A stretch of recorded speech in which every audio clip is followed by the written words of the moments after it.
Good morning. Like Dad said, we traded spots this morning, so he led singing, and now y'all have to listen to me talk, which I'll go ahead and admit I'm kind of nervous about.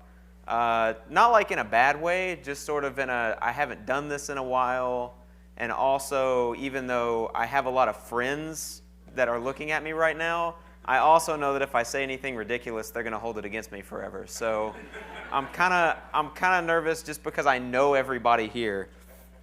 And I appreciate Dad letting me step in and do this because I really enjoy it, and I feel like I don't get to do it very much anymore. So maybe he'll let me do it again another time. We'll see how this morning goes first. But he let me step in even in the middle of his series. He's been talking about, do you know certain figures in the Bible? And this morning is, do you know a Thomas? And when you hear Thomas's name, almost everybody immediately jumps straight to this nickname that we've given him. We call him Doubting Thomas. That's what everybody knows Thomas for. And Thomas is interesting because we don't really get a lot of him. He gets about 3 sentences in the whole Bible, and they're all in John, and we don't see him do that many things. But we take this one thing that he does, this one moment of kind of doubt, and that's what we remember him as. And we attach this name to him. And I can kind of relate to Thomas because faith can be difficult sometimes. It's filled with highs and lows, and it's filled with moments of strength, moments of weakness, and all of these ups and downs that cause us to grow. And I really want to get one message out this morning, and so I'm going to say it a bunch of times, and you're all going to be really sick of it before I'm done. But I want to say, don't let your spiritual growth be defined or stunted by your spiritual lows, your valley moments. Because you're more than your mistakes, and you're more than your moments of weakness, and it's important to learn how to lean on the people who are around you and look to God to find your value. So we're going to jump back to Thomas. Thomas got given this nickname. We call him Doubting Thomas, and nicknames are something that we don't do as much anymore, but no one ever has a cool nickname. Nobody gets to pick their own nickname, right? Nicknames get chosen for you, usually by your friends who are making fun of you. And you don't get to pick what your nickname is. It's never cool. Anyone who's been on the hike with Charlie Moffett knows this. Because everybody who goes up on the mountain, which it's a great week. If you haven't been and you can, go, do it. It's incredible. But if you go on the hike, you go up on the mountain for the first time and you don't have a trail name.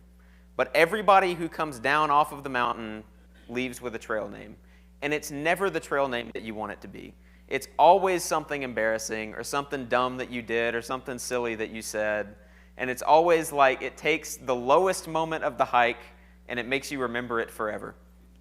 And I remember my name when I hiked. I went the first year, it was just 4 of us, and it was an amazing week. I went with Charlie Moffett, Ronald Knight, and it was me, and it was my friend from high school named Clayton. And it was just the 4 of us, and it was a great week. And my name ended up being Camel, which sounds like a really good hiking name because camels never have to stop and rest, and they can go on, you stop for a water break once, like during the entire week, and it sounds like I was just on top of it, except it was Charlie and Ronald, which meant the name was totally ironic.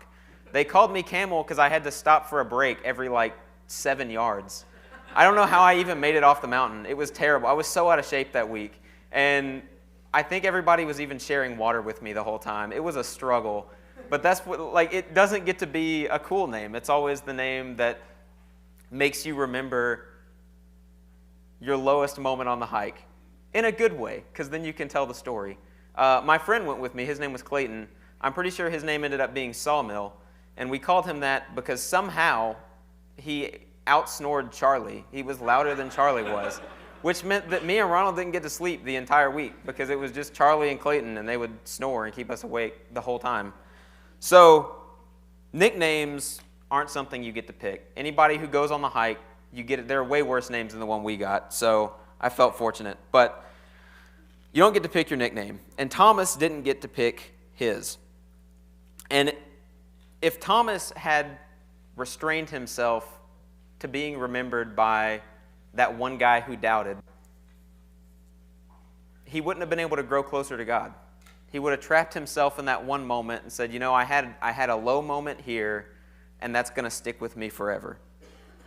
We can't do that because we eventually have to learn how to put our low moments behind us and learn that our value comes through Christ and through His sacrifice and God and His plan for us, and not our low moments. So, my notes scrolled up on me. Hang on, sorry. So right before I started college in 2013, we went to see this movie. I went with Dad, and it was The Lone Ranger. And they've made a bunch of those throughout the years, and it was a pretty good movie, I remember. I think it had Johnny Depp in it. He played Tonto. And Tonto, through the whole movie, called the Lone Ranger Kimosabi. That was his nickname. And at the end of the movie, finally, the Lone Ranger stops and he says, "What does Kimosabi mean? You've been calling me this the whole time. What does that mean?" And he says, "It means wrong brother." That's going to be me this morning because I'm going to try to make a statistics analogy, and you 100% chance statistically that you have the wrong brother for that. And luckily, Rye is not here, so he can't correct me. And by next week, everybody will have forgotten, and you won't ask him. So I probably shouldn't be happy that my little brother is sick, but in this specific case, it's kind of helping me out. I'm going to try to statistically show that your high moments and your low moments don't always define your walk with Christ.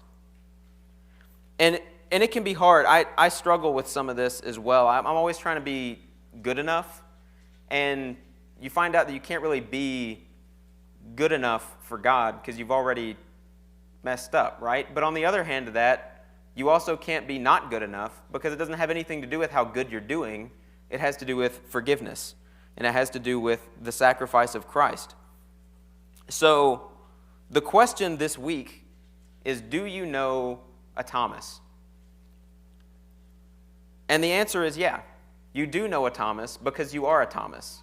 And you're a Thomas, and I'm a Thomas, and we're all going to be Thomas this week. Because Thomas made a mistake. He did something that he maybe shouldn't have done. He doubted. And we've all made mistakes. I know that I'm a Thomas because I have made bad decisions. Has anybody in here ever made a bad decision? You don't have to put your hands up. If you don't, you're a liar, but you don't have to do it. We've all made terrible decisions, right?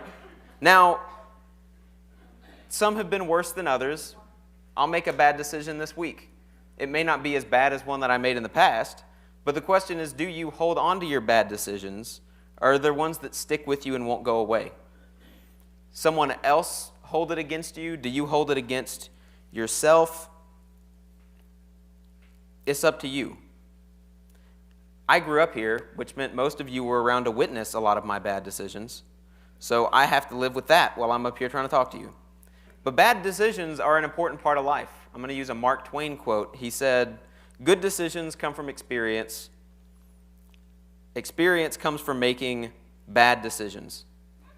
We all have spiritual highs. We all have spiritual lows. And just because you might be in a low moment doesn't mean you're not growing spiritually. I'm going to try to prove that with an analogy. We're going to see how it goes because it has to do with numbers, and I'm terrible at numbers. That's why you need Rye here, and he's not. So I have a hard time with numbers because they make me bored. So I always have to put a story behind numbers when I use them. And for this analogy, I'm going to pretend that I'm opening up a business. And if I'm going to open a business, I'm going to start a donut selling food truck because that's what I've decided I want to do. And if I want my donut selling food truck to succeed, I'm going to have to start tracking how much money I make every week. So I'm going to start collecting data, and I'm going to put it in a chart. And a chart is going to look like that. And that's going to be how good my amazing donut truck is doing week by week.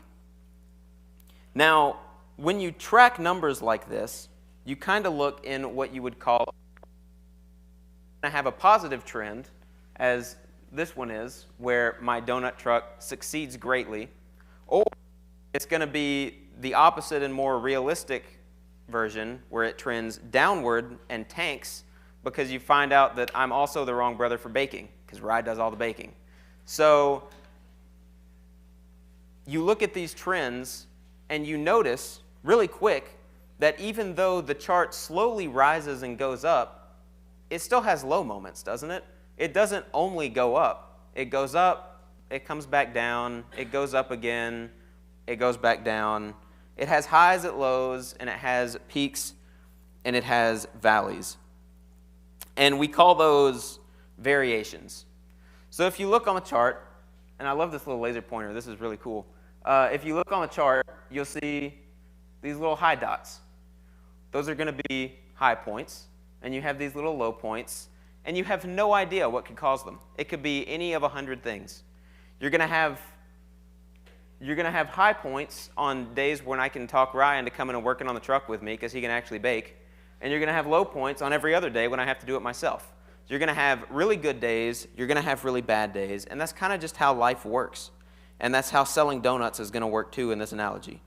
And the thing about these valleys and these peaks, as I like to call them, I think I have a, there we go, where it sort of shows them off there, is we don't have any control over them most of the time. Sometimes you have a high moment because it's Monday and people like to buy donuts on Monday. Sometimes you have this really low moment where you just totally tank, and it might not have anything to do with anything you did wrong. Maybe lightning hits my donut truck, catches it on fire, and I give up on my dream. And that happened. I can't control that, right? I don't have control over the highs and the low moments. I wish I did. I want to, but I don't. And that's the way life is too. It is a constant cycle of peaks and valleys, and we don't always have control over what causes the peaks and valleys, but that doesn't mean that we're not still trending upward or trending closer to God. Just because you have a dip doesn't mean that the graph isn't slowly moving up. You're still getting closer to God. Faith can be really hard for this exact reason, because on times when we feel like we're doing really well, something inevitably happens that causes us to plummet. And we think, I'm feeling really close to God right now, things are going great, and then something blindsides you. And you think, well, where'd God go? He was so close just a minute ago, and now I feel like he abandoned me. He's gone. You can be in a valley, you can be in a peak, you can feel like that, and you can still be close to God, and you can still be growing closer to God. Because your success isn't where you find worth, and your failure isn't where you find worth. God is where you find worth. And Psalms is a really good example of this. Psalms is the perfect example of showcasing spiritual highs and lows. It's full of peaks and valleys. It's full of people who are hurting, people who are praising, and sometimes people who are doing both at the same time. So we're going to take a look at some Psalms, and I'm going to show you what I mean. We're going to look at Psalm 42 first. Or 44. I guess I wrote it wrong. That's fine. It says, "You are my King and my God, who decrees victories for Jacob. Through you we push back our enemies. Through your name we trample our foes. I put no trust in my bow. My sword does not bring me victory, but you give us victory over our enemies. You put our adversaries to shame. In God we make our boast all day long, and we will praise your name forever." Does that feel like a peak or a valley? It feels like a peak, doesn't it? Whoever's writing this is up here right now. But that doesn't mean they stay there. They may not. By the end of the psalm, they definitely don't. Later on in the exact same psalm, verse 23, which I don't know, can you guys read this? I didn't test this beforehand, so I'm kind of afraid the letters are blurry, because from this close, they look really blurry. It says, "Awake, Lord, why do you sleep? Rouse yourself and don't reject us forever. Why do you hide your face and forget our misery and oppression? We are brought down to the dust, our bodies cling to the ground. Rise up and help us. Rescue us because of your unfailing love." We've gone from up here and we've dropped down a little bit, haven't we? We started really high, and now we're to, why are you asleep, God? Can you not see what's going on here? Are you going to do anything about it? Then we jump a little further. But now you have rejected and humbled us. You no longer go out with our armies. You made us retreat before the enemy, and our adversaries have plundered us. You gave us up to be devoured like sheep and have scattered us among the nations. You sold your people for a pittance, gaining nothing from their sale. That's how the psalm ends. That's the end of Psalm 44. That's somebody airing their grievances and airing their low moment to God, which is okay, by the way. It's okay to do that. God can handle that. But he starts up here, and then he kind of comes down here, and by the end, he's plummeted, right? He's in a low moment. He goes from, "You are my king and my God," to, "You sold us for a pittance and gained nothing. You sold us for free. You don't even want us." It's okay to express things like that to God. God is big enough to handle that. And you're not always going to be at a peak. Sometimes you're going to be in a valley. Life is full of ups and downs. It's a roller coaster. Psalm 88 does a very similar thing. "Lord, you are the God who saves me. Day and night I cry out to you. May my prayer come before you. Turn your ear to my cry." That's kind of high, right? We're sort of in a peak here. Very next verse. "I am overwhelmed with troubles, and my life draws near to death. I am counted among those who go down to the pit. I am like the one without strength. I'm set apart with the dead, like your slain who lie in the grave, whom you remembered no more, who are cut off from your care." Again, we start high. We drop a little lower. "You have put me in the lowest pit. In the darkest depths, your wrath lies heavy on me. You have overwhelmed me with all your waves. You have taken from me my closest friends and have made me repulsive to them. I am confined and cannot escape. My eyes are dim with grief." Do you ever feel like that? Has anybody ever been there? I think most of us have, right?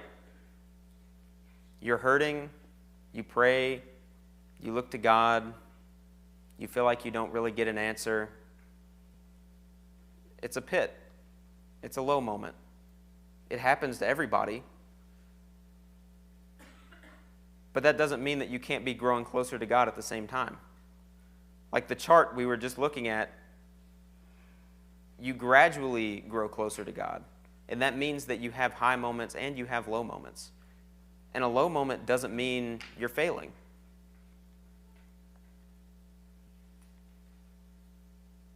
I'm going to stop before I talk about this one. Since we're talking about nicknames a little bit this morning, I want to talk about David. David was responsible for a lot of the Psalms. We're looking at some of the Psalms. Some of these are going to be David. David's nickname, he was called a man after God's own heart. That's a really good nickname. That's way better than Doubting Thomas. David was a man after God's own heart. Did David struggle in his spiritual journey? Yeah, David struggled. Did David ever make any bad decisions? Yeah, David made some bad decisions. Is David still called a man after God's own heart? He is. Because God still loves David, even though he has low moments. So we're going to look at some of David's Psalms. Psalm 13 is a good one. "How long, O Lord, will you forget me forever? How long will you hide your face from me? How long must I wrestle with my thoughts and day after day have sorrow in my heart? How long will my enemy triumph over me? Look at me and answer, Lord my God. Give light to my eyes, or I will sleep in death. and my enemies will say, I have overcome him, and my foes will rejoice when I fall. This is David at a low moment.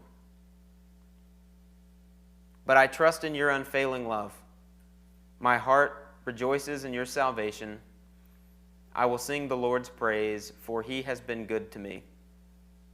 David, in his low moment, is growing closer to God. He's struggling. He's not in a good place, but he's taking it to God. He's moving in the right direction. He's in a pit, but he's trending in the right direction, if that makes sense. He's moving closer to God. Psalm 22 is kind of a roller coaster. He goes up, and he goes down, and he goes back up, and he goes back down. It says, my God, why have you forsaken me? That might sound familiar. Why are you so far from saving me, so far from my cries of anguish? My God, I cry out by day, but you do not answer. By night, I find no rest. Is this a low moment or a high moment? It's a low moment. Yet, you are enthroned as the Holy One. You are the one Israel praises, and our ancestors, in you our ancestors put their trust. They trusted, and you delivered them. To you they cried out, and they were saved. In you they trusted, and were not put to shame. We moving up or down? Up, right? But I am a worm, and not a man, scorned by everyone, despised by the people. All who see me mock me, and they hurl insults, shaking their heads. He trusts in the Lord, they say. Let the Lord rescue him. Let him deliver him, since he delights in him. Now we're moving back down, right? We're all over the place. He starts out low, he goes high, he's low again. By the end, but you, O Lord, do not be far from me. You are my strength. Come quickly to help me. Deliver me from the sword. My precious life from the power of the dogs. Rescue me from the mouths of the lions. Save me from the horns of the wild ox. All the rich of the earth will feast and worship. All who go down to the dust will kneel before him. Those who cannot keep themselves alive, prosperity will serve him. Future generations will be told about the Lord. They will proclaim his righteousness, declaring to a people yet unborn, he has done it. Psalm 22 is a roller coaster. David is all over the place. But by the end, he's closer to God than he was when he started. We can have low moments, and we can still trend toward God. The book of Psalms is chock full of spiritual highs and lows.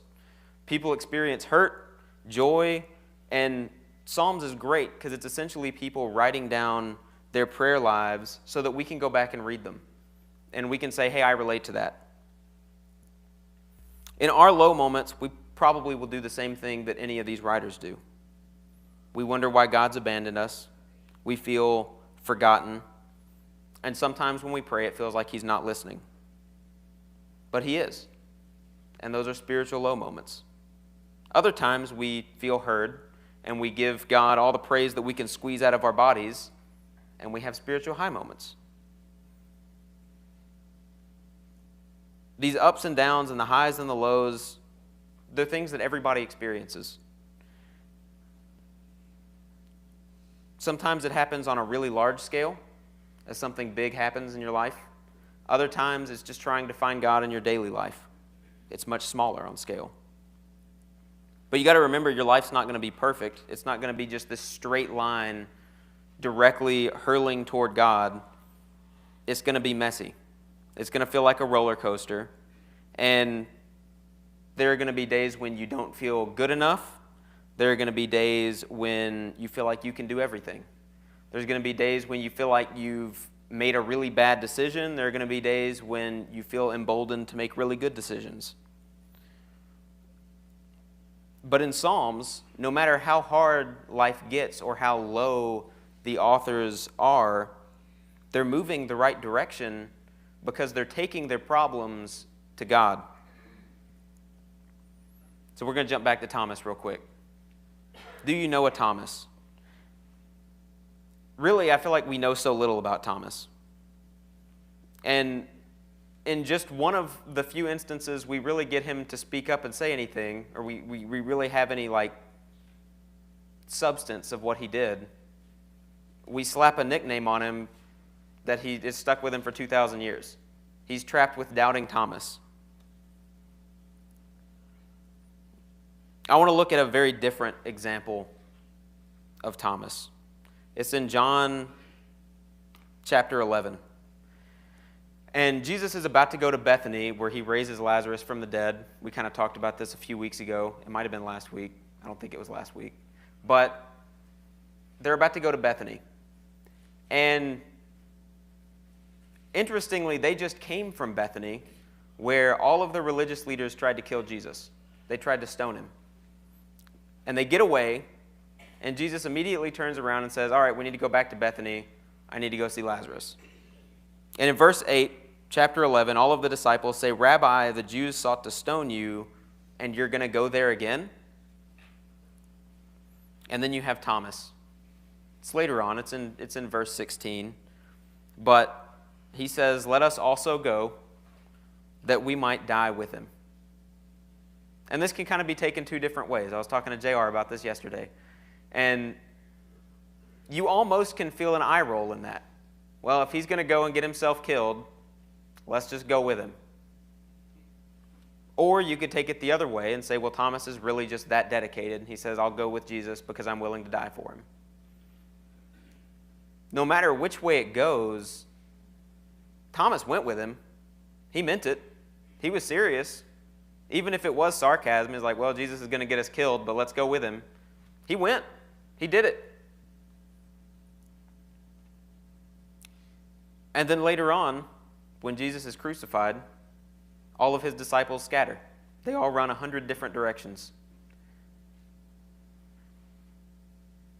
And that includes Thomas, because he's on the list of all.